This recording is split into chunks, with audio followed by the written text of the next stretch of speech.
Hello, I'd like to read something to you from the book Collage Journeys by Jane Davies. Collage is a vibrant and exciting medium that is well suited to the process of personal expression.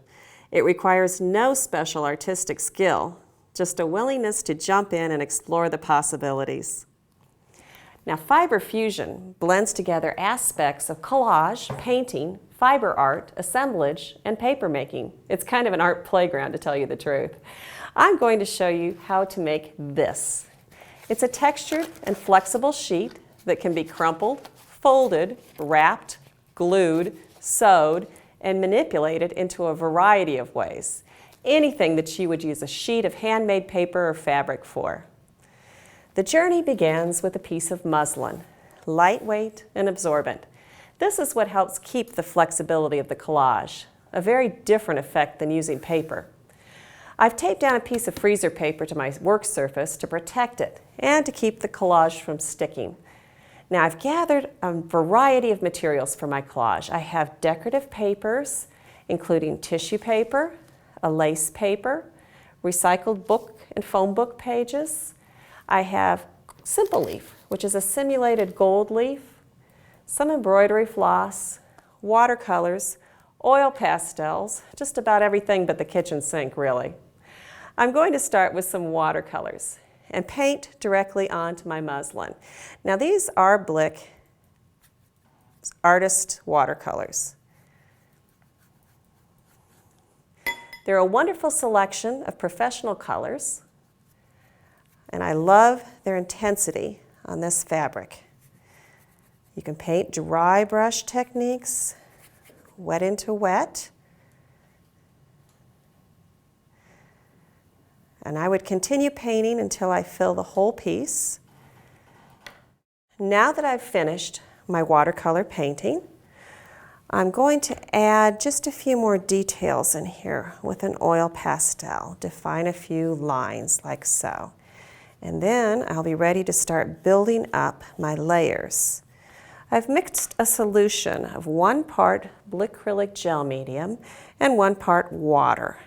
I mixed it in a container, shaken the container up and allowed it to sit overnight. And I've got a nice smooth mixture. This is going to act as the glue, but it's going to remain glossy and flexible. Regular glue would crack in thick applications. I'll just brush a little bit on here.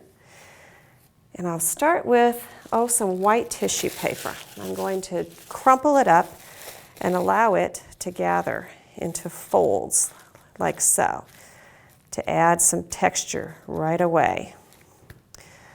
I'll give a coat of the solution over the top to get it to stick down. Next, I'm going to add some decorative paper petals that I've cut out here and there, and then I think some decorative paper leaves to go with that.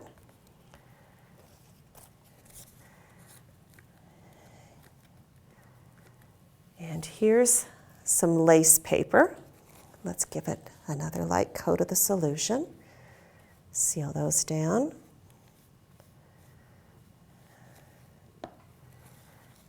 And we'll lay that right over the top. You can see it's very transparent. The leaves show through. And I'll glue down the edges like so. The next thing I want to show you is the simple leaf. Simple leaf is a simulated gold leaf. It's not real gold leaf. And it's on a carrier paper, so it will only come off when you're ready for it to come off. I'll just choose a little spot down here, lay the simple leaf into it. I can rub it with my finger, or I can burnish a little bit maybe with the end of my paintbrush. And then when I pull it back, I get a piece that sticks there. Now that's a little more than I expected, so I'm going to just take the end of my brush again and remove some of the leaf like this. I can always save any of the scraps and apply those later. Okay, well, let's take a look at a finished piece. As you can see, I've built this up layer after layer after layer.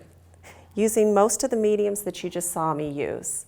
I've also defined a few areas here with some stitching. And if we look at the back side, I've coated the back side with some tissue paper as well. It's hiding the stitches on the back side, and this makes it a two-sided piece then. Now that it's complete, let's look at some of the many ways that you can use this fiber fusion paper. I could fold it to make a book jacket or perhaps a sketchbook cover. I could use it to cover an existing book, as in the example down here on the end.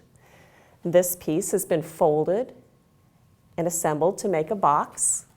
You saw the embroidery stitches that I put in here. Well, you can also use it directly in a sewing machine so that you can design clothing with it like this doll's dress, or make a pillow out of it, maybe even create a handbag.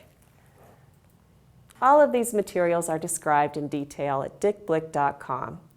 You can print out and follow the instructions in a PDF lesson plan if you'd like as well. And if you're a teacher, we've listed the national standards for visual arts education just to help you along with your paperwork. Thank you for joining us.